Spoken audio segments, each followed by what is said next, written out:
Gap in employment. TLDR, stupidest reason possible explaining a gap in employment. 1986, buying our first house, applying for a mortgage.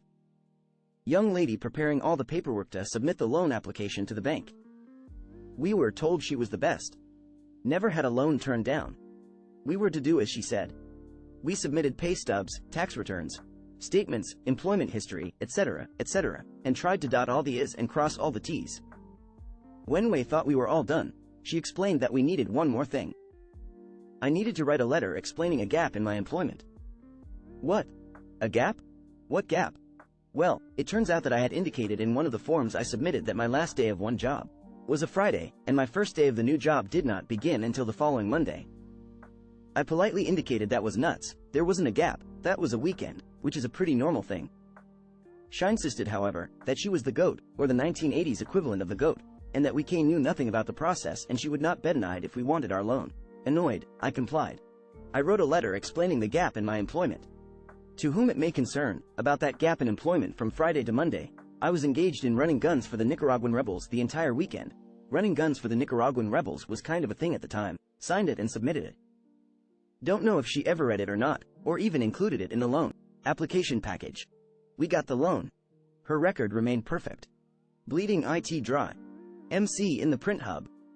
I currently work in a print hub and mentioned in a previous post that malicious compliance kind of just comes with the job. Here's another one that I just learned the outcome for this week. I had been on medical leave for quite some time. During that time, a number of systems and programs we used changed. In particular, our online systems for business cards and similar products had changed. The way the system was before my leave was that when a customer uploaded the file, the system would slightly stretch the file to include a bleed. If a file was submitted with a bleed, nothing would be done. For those not in the know, a bleed on a print file is in excess of the image in the design that is meant to be cut off. Most business colored blocking for style, and this ensures that there is no ugly, uneven white edge on the finished product. Essentially, it allows the customer to get what they envision. Astute readers would realize our old system could cause issues, however, especially when writing or images are close to borders. Information could be cut off due to being over the bleed line after the image was stretched. As such, we as workers knew that a change was going to happen. This change happened during my medical leave, as the online system was updated to allow more customizations. When customers uploaded files, they were presented with a digital canvas where they could change their text and images on their file. 2 boxes were presented on this canvas, one box showing the finished size of the product, and one showing the bleed we needed to ensure a proper cut. The problem is, the system no longer automatically stretched the provided file to the finished size, and certainly not to the bleed size. The new system allows customers to properly fit themselves, but rarely do they size it to bleed.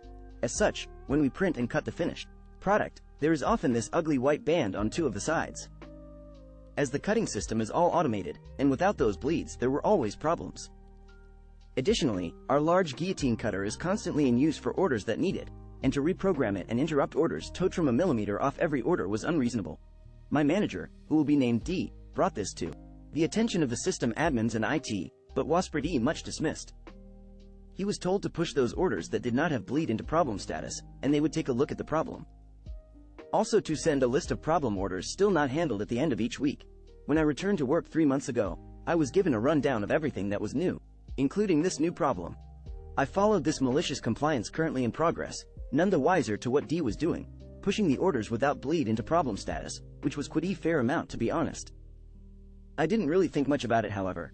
Towards the beginning of this month, D had asked me to scan in February's problem orders, easily 500 orders, ensure each problem was its own separate file, then file them in a filing cabinet out back.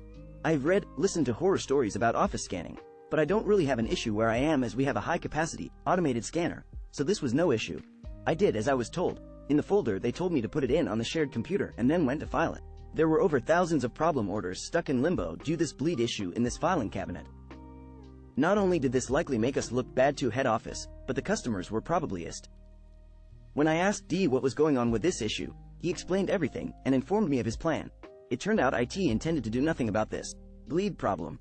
They wanted us as production to fix the problem, which meant designing. The design team J's paid a lot more than we in production though, and as we weren't being paid that wage, D was shaving none of it. He was told each week to send in all orders that haven't been fixed as of yet, so he was. D and THE supervisor created a program that would submit each problem order as a ticket to IT, one at a time, at the end of the week. Previously, they had sent everything in as one ticket. This is why they had me scan each problem order as its own file, rather than just a single PDF with everything in it. This program ran on Friday, late afternoon, just before its weekend started. D knew IT needed to acknowledge all problem tickets before they left the office. Every 15 seconds a new problem ticket popped up and they needed to acknowledge it, all 500 files, before they left. I don't know exactly how well it worked, but it certainly worked. 2 hours, 5 minutes after hours at least, depending how fast their PCs are. I did the math, and that's only the stuff that I scanned myself. From my understanding, D and supervisor had also decompiled the files they had already submitted. Andre submitted them as well. After the first week, the regional manager, who is a really cool guy, we'll call him Ray, stopped by to check in and asked why IT was cursing D's name, and D explained it. Ray said, in no uncertain terms, if they haven't done anything jobs by the end of the week, you should follow up. Wink. At the end of last week, D set up the program to ask for updates on each of the problem jobs, as well as the program to submit new problem jobs from last week, and set it to run. When we came in this Monday, we got an update from IT that the system has been adjusted, and customers should not be able to submit jobs anymore that do not have borders meeting the bleed line. We still have some issues as reorders can override this fix, but it's been a lot better now, and this week has been extremely productive. D, meanwhile, came into his email having over 20 unread messages, and over 500 junk mail as the spam filter kicked in. Each message was the program response asking for an update, with the first few responses from IT being, we are still looking into it. And the later responses simply being the letter A. There is still the matter of the orders still stuck in limbo, so there may be an update, but the main compliance has been settled. I'm not allowed to carry materials or tools through the front door. Let me start off by saying, I work in commercial construction, that is to say, I build offices and not the buildings themselves but the office space within said buildings. There are certain groups of people that I have toe face on the start of each job, the front desk security teams, the building operations managers and the like. Typically, any materials need to be brought in through the building's loading dock and moved into their freight elevator. That's fine. Things can be a little different if working on the ground floor, but usually all materials come in through the loading dock. One job recently was only 20 feet from the entry door leading into the construction site. Try to buck the system I place and still route all our materials through the loading dock. We even took the opportunity to bring the majority of our needed tools, along with a vacuum and brooms and anything else we could think of. After parking, I brought my lunch bag and tool belt, no drills, over my shoulder in through the entry door. Then the magic happened. The security was there and told me to walk around the building because I knew better than to bring tools through the entry door. Me, is my tool belt was the issue. Security guard, yes, me, so I can't carry it the 20 feet? SG, correct. Me, so as long as I don't carry it, I can come this way. SG, 3 for 3. So I make sure its contents are all securely in place, place it on the floor and drag it the 20 feet and then pick it up. Me, have a great day. SG was hoping mad. Edit, Fallout. Some have been asking me about the Fallout, if there was any or not. As far as Fallout goes, the security guard always went out of his way to make sure he was there at that entry door to make sure nothing larger than a tool pouch was permitted. His direct supervisor approved that tool pouches and any tool bag that could be carried by one hand, but no more than one bag per person, could be brought in as long as everything was secure with no chance of damaging the glass doors. The reason I found out for the loading dock only rule was that during the course of the life of the building to that point, 7 glass doors had been broken, replaced by material deliveries or net deliveries. So on a whole, I do agree with the rule, but as others have pointed out, common sense should have been able to play a part of this. On a side note, the leasing agent thought it was hilarious when he heard about it. I can't choose which taxi company to use, okay, I won't. Many years ago I used to work for a company where overtime was really common. If we worked past a set amount of hours to a certain time at night, the company would pay for a taxi to take us home. I was happy with this arrangement and would decede a lot of overtime and was really productive. I didn't like the people the company wanted us to house for taxis. They had on several occasions forgotten to pick me up and standing there waiting for them late at night in the city. I and several of my colleagues started using an alternate taxi company which I was happy with. The company I worked for told us we had to use their preferred company even though they cost the exact same. I told my management I would prefer to use my preferred company as there was no additional cost, and they were more reliable. I would even prefer Two Hill a taxi as they were common in that area. I was told to use only their preferred company or I wouldn't be able to use one at all. I did what they asked. I stopped using any taxis. I also stopped doing any overtime. My normal performance was the same, but the amount I would do in overtime made quite a big difference to our backlog of work. It took only 2 or 3 weeks for them to change their tune and allow me to go back to using who I preferred as they really needed me doing that overtime. Now you don't see them, now you do. Story number 3. I was an inspection specialist serving in the United States Air Force. This was way back in the early 80s. I had been assigned a sweet 30-day temporary duty to England. I had a large box of equipment that I brought over in order to support the daily maintenance of our aircraft. The way it worked is that I would work out of the local test lab at the base we were stationed at. I come into the lab and I'm met by some real cool airmen that help me get my box moved in and briefly give me the rundown on who's cool and who isn't. The shop chief is not on the cool list, and it becomes very apparent when he finally shows up to see who the visiting airman is. One of those people that think they're above you for whatever reason. Bottom line is that he was despised by his crew. I needed to borrow a pair of pliers in order to loosen up some bolts holding the equipment box lightened, so I got a pair from their toolbox and got to work unpacking.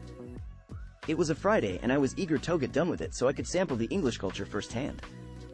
In my haste to get out the door, I failed to return the pliers to the toolkit, which is a huge no-no when you're in the Air Force and have access to a working flight line.